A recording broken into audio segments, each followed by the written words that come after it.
الله أكبر.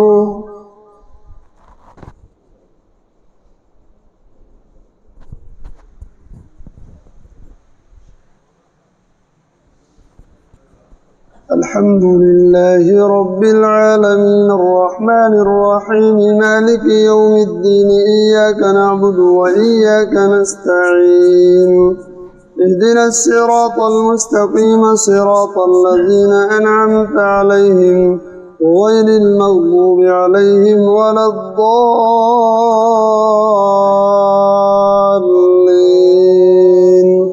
لا يحب الله الجهر بالسوء من القول إلا من ظلم وكان الله سميعا عليما.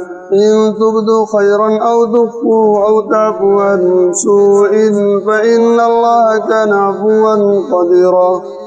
إن الذين يكفرون بالله ورسله ويريدون أن يفرقوا بين الله ورسله ويقولون نؤمن ببعض ونكفر ببعض ويريدون أن يتخذوا بين ذلك سبيلا أولئك هم الكافرون حقا وأعتدنا للكافرين عذابا مهينا. والذين آمنوا بالله ورسله ولم يفرقوا بين أحد منهم أولئك سوف يؤتيهم أجورهم وكان الله غفورا رحيما.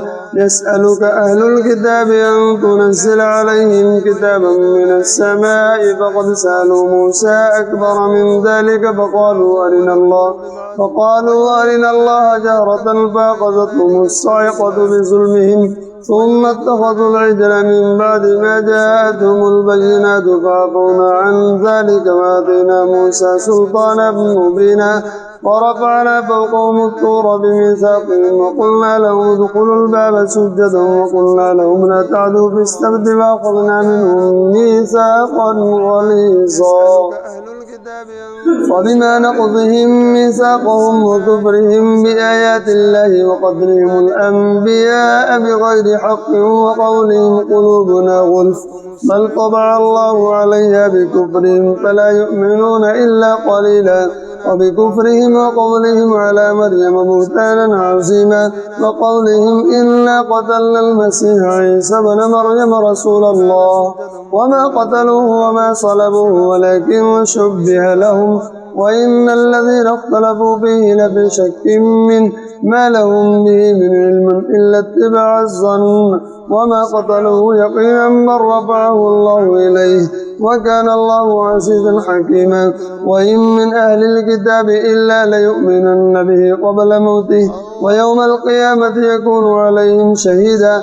وبظلم من الذين هادوا حرمنا عليهم طيبات أحلت لهم وبصدهم عن سبيل الله كثيرا وأخذهم الربا وقتلهم عنه وأكلهم أموال الناس بالباطل وأعتدنا للكافرين منهم عذابا أليما. لكن الراسخون في العلم منهم والمؤمنون يؤمنون بما أنزل إليك وما أنزل من قبلك والمقيمين الصلاة والمؤتون الزكاة والمؤمنون بالله واليوم الآخر أولئك سنؤتيهم أجرا عظيما.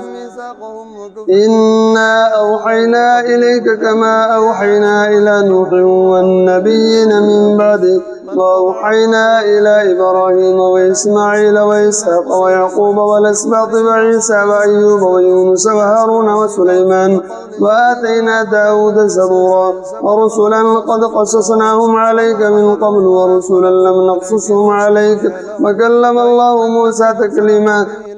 رسلا مبشرين ومنذرين لئلا يكون للناس على الله حجة بعد الرسل وكان الله عزيزا حكيما.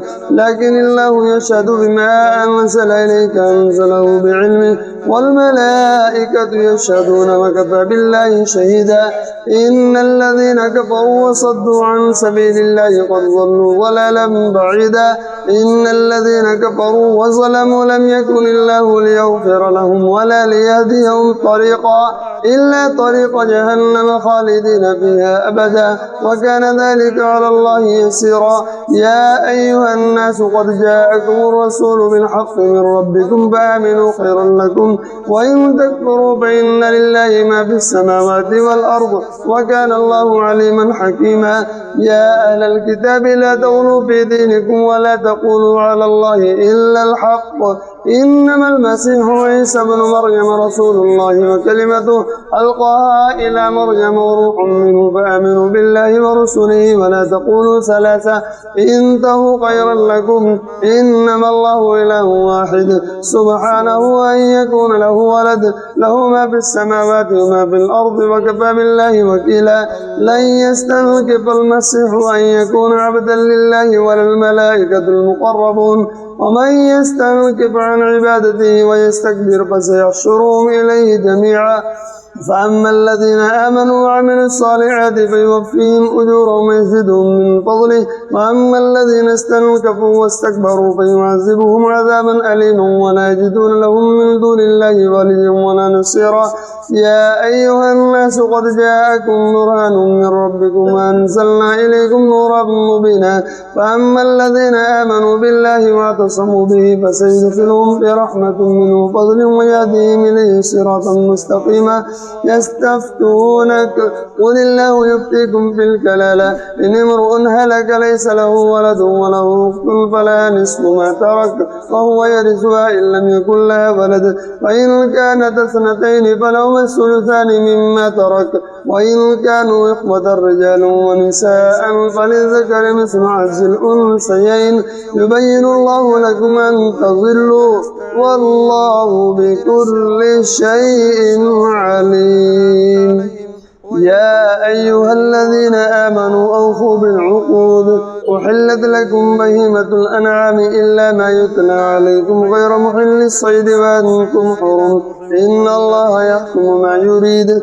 يا أيها الذين آمنوا لا تحلوا شعائر الله ولا الشهر الحرام ولا الهدي ولا القلائد ولا آمن البيت الحرام يبتغون فضلا من ربهم ورضوانا وإذا حللتم فاصطادوا ولا يجرمنكم شنآن قوم أن صدوكم عن المسجد الحرام أن تعتدوا وتعاونوا على البر والتقوى ولا تعاونوا على الإثم والعدوان واتقوا الله إن الله شديد العقاب. حرمت عليكم الميتة والدم ولحم الخنزير وما أهل لغير الله به والمنخنقة والموقوذة والمتردية والنطيحة وما أكل السبع إلا ما ذكيتم وما ذبح على النصب وأن تستقسموا بالأزلام ذلكم فسق. اليوم يئس الذين كفروا من دينكم فلا تخشوهم واخشون اليوم أكملت لكم دينكم وأتممت عليكم نعمتي ورضيت لكم الإسلام دينا ومن اضطر في مخمصة غير متجانف لإثم فإن الله غفور رحيم. يسألونك ماذا أحل لهم قل أحل لكم الطيبات وما علمتم من الجوارح مكلبين تعلمونهن مما علمكم الله وكلوا مما أمسكن عليكم واذكروا اسم الله عليه واتقوا الله إن الله سريع الحساب. اليوم أحل لكم الطيبات وطعام الذين أوتوا الكتاب حل لكم وطعامكم حل لهم والمحصنات من المؤمنات والمحصنات من الذين أوتوا الكتاب من قبلكم إذا آتيتموهن أجورهن محسنين غير مسافحين ولا متخذي أخدان ومن يكفر بالإيمان فقد حبط عمله في الآخرة من الخاسرين. يا أيها الذين آمنوا إذا قمتم إلى الصلاة فاغسلوا وجوهكم وأيديكم إلى المرافق وامسحوا برؤوسكم وأرجلكم إلى الكعبين وإن كنتم جنبا فاطهروا وإن كنتم مرضى أو على سفر أو جاء أحد منكم من الغائط أو لامستم النساء فلم تجدوا ماء فتيمموا صعيدا طيبا فامسحوا بوجوهكم وأيديكم منه ما يريد الله ليجعل عليكم من حرج ولكن يريد وليطهركم وليتم نعمته عليكم لعلكم تشكرون. واذكروا نعمة الله عليكم وميثاقه الذي واثقكم به إذ قلتم سمعنا وأطعنا واتقوا الله إن الله عليم بذات الصدور. يا أيها الذين آمنوا كونوا قوامين لله شهداء بالقسط ولا يجرمنكم شنآن قوم على ألا تعدلوا اعدلوا هو أقرب للتقوى واتقوا الله إن الله خبير بما تعملون. وعد الله الذين آمنوا وعملوا الصالحات لهم مغفرة وأجر عظيم والذين كفروا وكذبوا بآياتنا أولئك أصحاب الجحيم. يا أيها الذين آمنوا اذكروا نعمة الله عليكم إذ هم قوم أن يبسطوا إليكم أيديهم فكف أيديهم عنكم واتقوا الله وعلى الله فليتوكل المؤمنون. ولقد أخذ الله ميثاق بني إسرائيل وبعثنا منهم 12 نقيبا وقال الله إني معكم لئن أقمتم الصلاة وآتيتم الزكاة وآمنتم برسلي وعزرتموهم وأقرضتم الله قرضا حسنا لأكفرن عنكم سيئاتكم ولأدخلنكم جنات تجري من تحتها الأنهار ومن كفر بعد ذلك منكم فقد ضل سواء السبيل. وبما نقضهم ميثاقهم لعناهم وجعلنا قلوبهم قاسية يحرفون الكلم عن مواضعه ونسوا حظا مما ذكروا به ولا تزال تطلع على خائنة منهم إلا قليلا منهم فاعف عنهم واصفح إن الله يحب المحسنين. ومن الذين قالوا إنا نصارى أخذنا ميثاقهم فنسوا حظا مما ذكروا به فأغرينا بينهم العداوة والبغضاء إلى يوم القيامة وسوف ينبئهم الله بما كانوا يصنعون. يا أهل الكتاب قد جاءكم رسولنا يبين لكم كثيرا مما كنتم تخفون من الكتاب ويعفو عن كثير قد جاءكم من الله نور وكتاب مبين يهدي به الله من اتبع رضوانه سبل السلام ويخرجهم من الظلمات إلى النور بإذنه ويهديهم إلى صراط مستقيم. لقد كفر الذين قالوا إن الله هو المسيح ابن مريم قل فمن يملك من الله شيئا إن أراد أن يهلك المسيح ابن مريم وأمه ومن في الأرض جميعا ولله ملك السماوات والأرض وما بينهما يخلق ما يشاء والله على كل شيء قدير.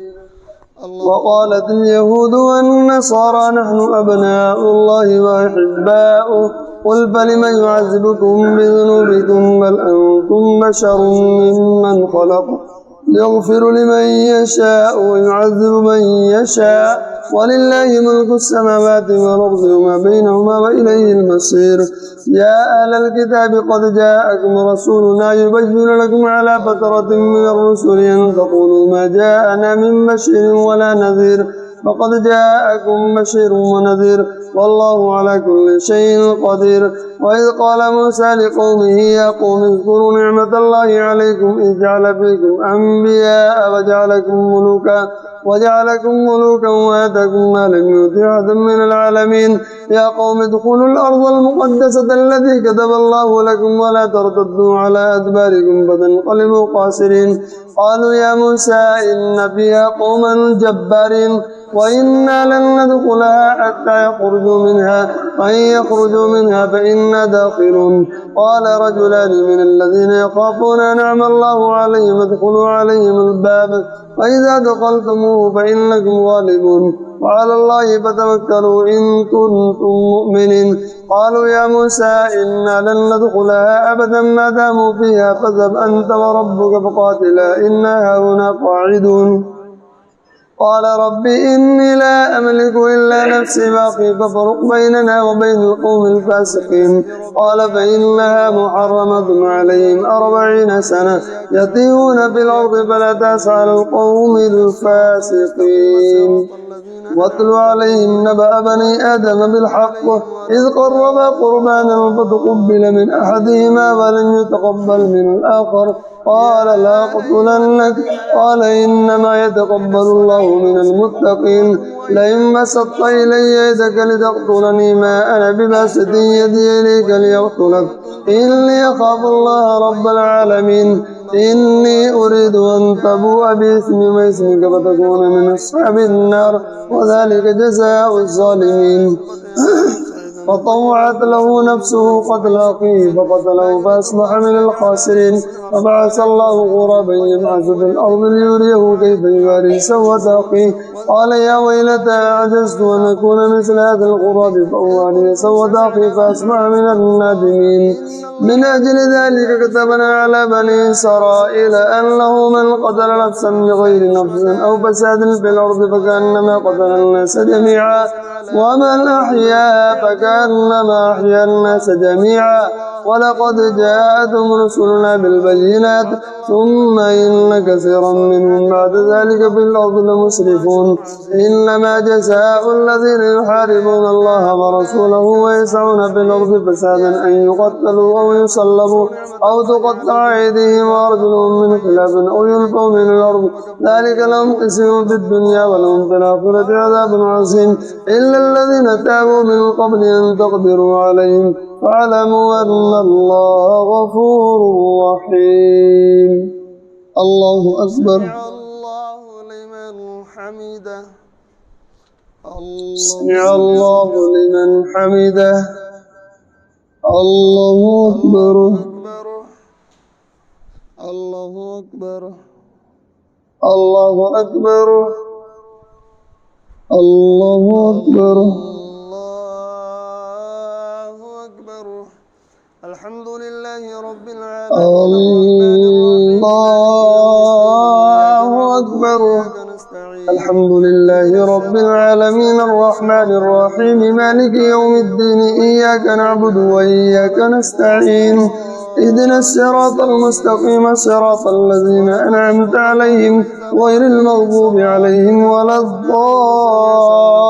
الضالين يا أيها الذين آمنوا اتقوا الله وابتغوا إليه الوسيلة وجاهدوا في سبيله لعلكم تفلحون إن الذين كفروا لو أن لهم ما في الأرض جميعا ومثله معه ليفتدوا به من عذاب يوم القيامة ما تقبل منهم ولهم عذاب أليم يريدون أن يخرجوا من النار وما هم بخارجين منها ولهم عذاب مقيم والسارق والسارقة فاقطعوا أيديهما جزاء بما كسبا نكالا من الله والله عزيز حكيم ومن تاب من بعد ظلمه وأصلح فإن الله يتوب عليه إن الله غفور رحيم ألم تعلم أن الله له ملك السماوات والأرض يعذب من يشاء ويغفر لمن يشاء والله على كل شيء قدير يا أيها الرسول لا يحزنك الذين يسارعون في الكفر من الذين قالوا آمنا بأفواههم ولم تؤمن قلوبهم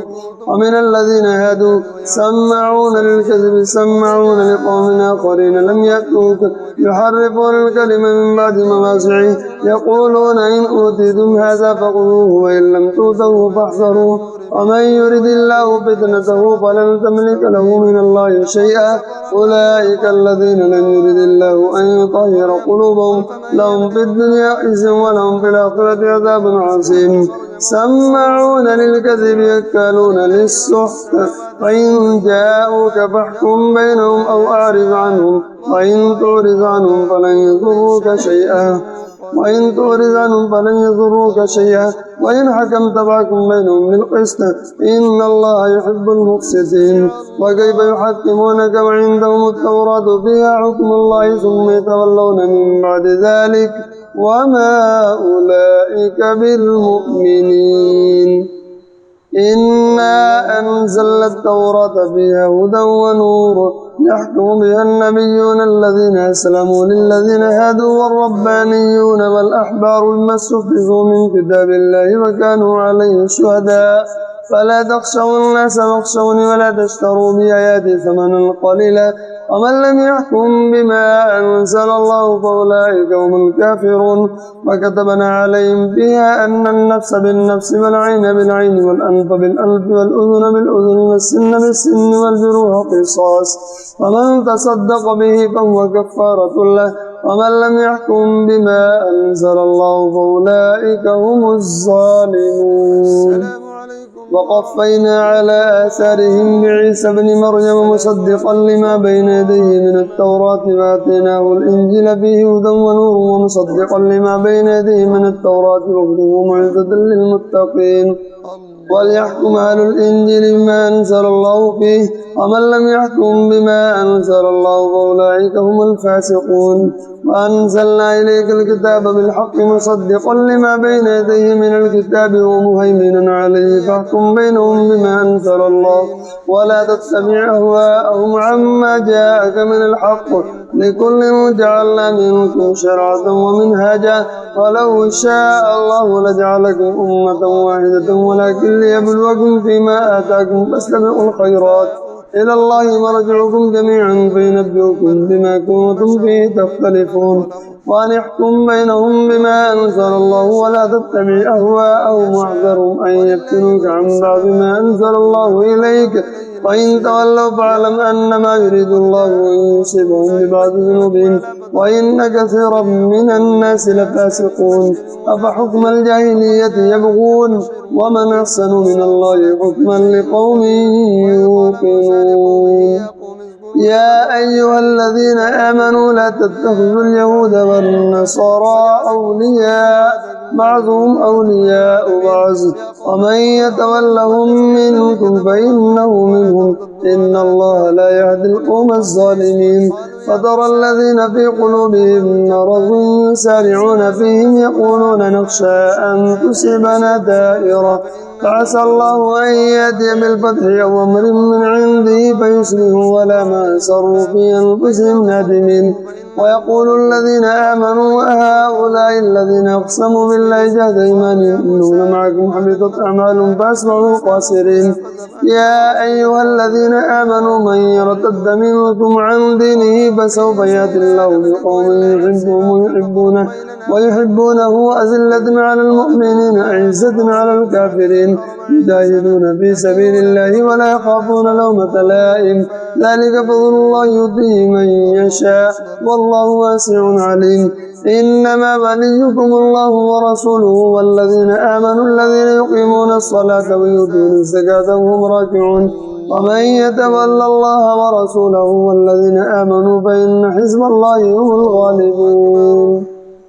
يا أيها الذين آمنوا لا تتخذوا الذين اتخذوا دينكم هزوا ولعبا من الذين أوتوا الكتاب من قبلكم والكفار أولياء واتقوا الله إن كنتم مؤمنين. وإذا ناديتم إلى الصلاة اتخذوها هزوا ولعبا ذلك بأنهم قوم لا يعقلون. قل يا أهل الكتاب هل تنقمون منا إلا أن آمنا بالله وما أنزل إلينا وما أنزل من قبل وأن أكثركم فاسقون. قل هل أنبئكم بشر من ذلك مثوبة عند الله من لعنه الله وغضب عليه وجعل منهم القردة والخنازير وعبد الطاغوت أولئك شر مكانا وأضل عن سواء السبيل. وإذا جاءوكم قالوا آمنا وقد دخلوا بالكفر وهم قد خرجوا به والله أعلم بما كانوا يكتمون. وترى كثيرا منهم يسارعون في الإثم والعدوان وأكلهم السحت لبئس ما كانوا يعملون. لولا ينهاهم الربانيون والأحبار عن قولهم الإثم وأكلهم السحت لبئس ما كانوا يصنعون. وقالت اليهود يد الله مغلولة غلت أيديهم ولعنوا بما قالوا بل يداه مبسوطتان ينفق كيف يشاء وليزيدن كثيرا منهم ما أنزل إليك من ربك طغيانا وكفرا وألقينا بينهم العداوة والبغضاء إلى يوم القيامة كلما أوقدوا نارا للحرب يطفأها الله ويسعون في الأرض فسادا والله لا يحب المفسدين. ولو أن أهل الكتاب آمنوا واتقوا لكفرنا عنهم سيئاتهم ولأدخلناهم جنات النعيم. ولو أنهم أقاموا التوراة والإنجيل وما أنزل إليهم من ربهم لأكلوا من فوقهم ومن تحت أرجلهم منهم أمة مقتصدة وكثير منهم ساء ما يعملون. يا أيها الرسول بلغ ما أنزل إليك من ربك وإن لم تفعل فما بلغت رسالته والله يعصمك من الناس إن الله لا يهدي القوم الكافرين. قل يا أهل الكتاب لستم على شيء حتى تقيموا التوراة والإنجيل وما أنزل إليكم من ربكم وليزيدن كثيرا منهم ما أنزل إليك من ربك طغيانا وكفرا فلا تأس على القوم الكافرين. إن الذين آمنوا والذين هادوا والصابئون والنصارى من آمن بالله واليوم الآخر وعمل صالحا فلا خوف عليهم ولا هم يحزنون. لقد أخذنا ميثاق بني إسرائيل وأرسلنا إليهم رسلا كلما جاءهم رسول بما لا تهوى أنفسهم فريقا كذبوا وفريقا يقتلون وحسبوا ألا تكون فتنة فعموا وصموا ثم تاب الله عليهم ثم عموا وصموا كثير منهم والله بصير بما يعملون. لقد كفر الذين قالوا إن الله هو المسيح ابن مريم وقال المسيح يا بني إسرائيل اعبدوا الله ربي وربكم إنه من يشرك بالله فقد حرم الله عليه الجنة ومأواه النار وما للظالمين من أنصار. لقد كفر الذين قالوا إن الله ثالث ثلاثة وما من إله إلا إله واحد وإن لم ينتهوا عما يقولون ليمسن الذين كفروا منهم عذاب أليم. أفلا يتوبون إلى الله ويستغفرونه والله غفور رحيم. ما المسيح ابن مريم إلا رسول قد خلت من قبله الرسل وأمه صديقة كانا يأكلان الطعام انظر كيف نبين لهم الآيات ثم انظر أنى يؤفكون. قل أتعبدون من دون الله ما لا يملك لكم ضرا ولا نفعا والله هو السميع العليم. قل يا أهل الكتاب لا تغلوا في دينكم غير الحق ولا تتبعوا أهواء قوم قد ضلوا من قبل وأضلوا كثيرا وضلوا عن سواء السبيل. لعن الذين كفروا من بني إسرائيل على لسان داود وعيسى بن مريم ذلك بما عصوا وكانوا يعتدون. كانوا لا يتناهون عن منكر فعلوه لبئس ما كانوا يفعلون. ترى كثيرا منهم يتولون الذين كفروا لبئس ما قدمت لهم أنفسهم أن سخط الله عليهم وفي العذاب هم خالدون. ولو كانوا يؤمنون بالله والنبي وما أنزل إليهم اتخذوهم أولياء ولكن كثيرا منهم فاسقون. لتجدن أشد الناس عذابا للذين آمنوا اليهود والذين أشركوا ولتجدن أقربهم مودة للذين آمنوا الذين قالوا إنا نصارى ذلك بأن منهم قسيسين ورهبانا وأنهم لا يستكبرون. الله أكبر. ولم تؤمن قلوبهم ومن الذين هادوا سماعون للكذب سمع الله لمن حمده. الله أكبر. هذا فخذوه وإن لم تؤتوه فاحذروه ومن يرد الله فتنته الله أكبر.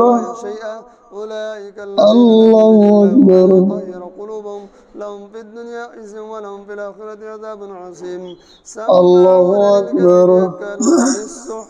فإن جاءوك فاحكم بينهم أو أعرض عنهم وإن تعرض عنهم فلن يضروك شيئا وإن حكمت فاحكم بينهم بالقسط إن الله يحب المقسطين. وكيف يحكمونك وعندهم التوراة فيها حكم الله ثم يتولون من بعد ذلك وما أولئك بالمؤمنين. الله أكبر. سمع الله لمن. السلام عليكم ورحمة الله السلام عليكم ورحمة الله. الله أكبر. الله أكبر.